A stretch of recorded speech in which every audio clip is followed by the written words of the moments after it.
Makinis. Mula ulo, mukhang talampakan. Hanggang talampakan. Tara na! At makipag-ututang dila kay Laika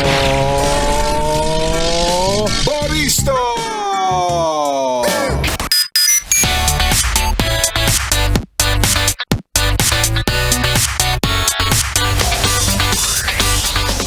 Yes, friend, para sa'yo na pauwi na sa mga oras na ito at nilalamig. Paalalang muli ni Laika Barista. Hindi ibig sabihin na nilalamig ka. Ay, hindi ka na maliligo mamaya pag uwi, ha? Ay, hindi mo pala ugali yun. So, bakit kailangan pa kitang paalalahanan? Laika Barista pa rin, yes, friend, ang iyong kasama. Kachismisan, kakwentuhan at kaututang dila rin hanggang sa mga oras po na ito. At patuloy ka pa rin nakikinig dito sa iyong solid na paboritong kabanding ang 101.1 Yes FM. Kaya naman hayat kaway-kaway para sa mga yes friend natin na nakaabang na kasi Honda na sila. As in, mag-Honda dat yung mga yan para makauwi na. Kasi naniniwala silang bigla na lang pumapatak ang ulan kapag oras na ng uwian. At sa mga yes friend nating nasa loob ng kanilang sasakyan, sa mga nasa tahanan dyan, kumusta po? May nakikita na bang mga tulo sa loob ng tahanan? Ang sakit-sakit sa ulo niyan. Isipin mo, bigla na lang nagkakaroon ng marka dyan sa may dingding nyo na ilang taon nyo nang tinitirahan tapos ngayon biglang kailangan nyo ipaayos. Ikuwento mo yan sa akin. I-message mo ko sa aking Facebook fanpage na Laika Barista. Again, it's LYKABARISTA. Para sa inyo mga pabate, pa-shoutout, pasinghal, pasigaw, o kaya naman kung meron kang gustong paringgan sa himpapawid, go, gamitin mo na ako. Total, ganun naman ang ugali mo. Manggagamit ka. Isa-isahin natin yan maya-maya lamang, yes friend. But for now, balikan muna natin ang kwento ng ating Laika Barista moments kanina na pinamagatang. Respeto. Respeto na isang bagay na halos lahat ay gustong matanggap.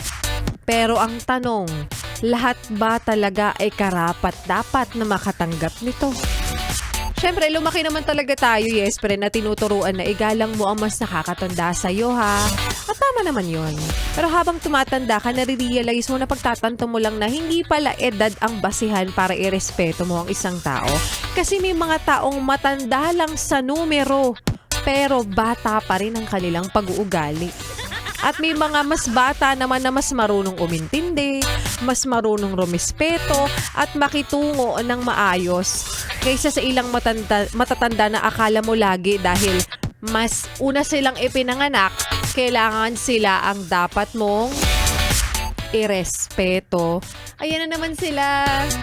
'Di ba? Ginagamit ang mas nakakatanda ako sa iyo card. Kaya para sa akin, ang respeto, yes friend, hindi yan dapat hinihingi. Well, alam ko naman para sa ating lahat. Lalo na kung hindi mo rin naman kayang ibigay. Dahil ang respeto po ay parang salamin. Kapag binasag mo, huwag ka nang magtataka kung hindi na kayang maibalik sa dati. At tandaan mo, hindi porket mas matanda ay automatic na ikaw ang re-respetohin. Ang respeto, hindi yan premyo kung ilang taon ka na. Hindi premyo ng edad, bunga yan ng iyong pag-uugali. Kaya naman earn it, don't demand it. Pero sa iba, tulad ko, iba ang definisyon yan. Ang totoong respeto ay kapag yung binibigyan ka ng malulutong na 10,000 piso. Charot. Ayun ang respeto na kahit sino, hindi tatanggihan at talaga nga namang ide-demand iyan, no? Kopya? Kopyang-kopya. Sa mga yes-friend natin na nag-aabang dyan ng mananalo ng 500 piso, ang dami nyo, in fairness, ang daming mukhang pera. Ang daming nag-message sa aking Facebook fanpage, kaya naman isa-isahin natin sila. Hindi natin babanggitin muna kung sino ang nanalo, ha, pero isa-isahin lang natin yung mga yes-friend natin. Nag-message ngayon sa aking Facebook fanpage.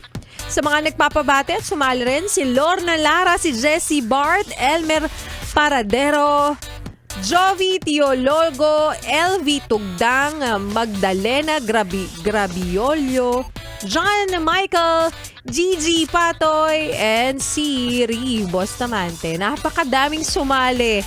Grabe, talaga nga namang nakikinig kayo. Masunurin. Marami ako mga pangalang hindi pamilyar sa akin na malamang ay kakasali lamang. Kaya naman heto na, sino kaya ang mag-uuwi ng 500 piso na hatid po sa atin ng Charm Fabcon Purple Eternity by ACS! ACS! ACS! Heto na nga, para sa ating like katanungan kanina, yes friend, na iba talaga ang bango ng Charm Fabcon Purple Eternity. Ano naman ang tawag sa taong ang daming nakakalimutan na kulang na nga lang makalimutan na rin niya ang kanyang kwan kung hindi lang nakadikit yan? Is it A, matiisin, B, masunurin, or C, makakalimutin? Ang tamang kasagutan, syempre, makakalimutin. Kaya naman congratulations sa ating yes friend na si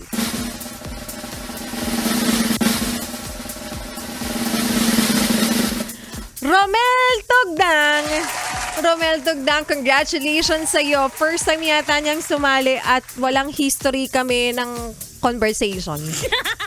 Hindi, ng kanyang pag-message sa akin. Congratulations at sa mga yes pa na nating hindi pa rin pinapalad, hindi pa rin talaga nananalo. Nako, kayo na po ang susunod na makakakuha ng 500 piso na hatid po sa atin. Ang Charm Fabcon Purple Eternity by ACS! ACS!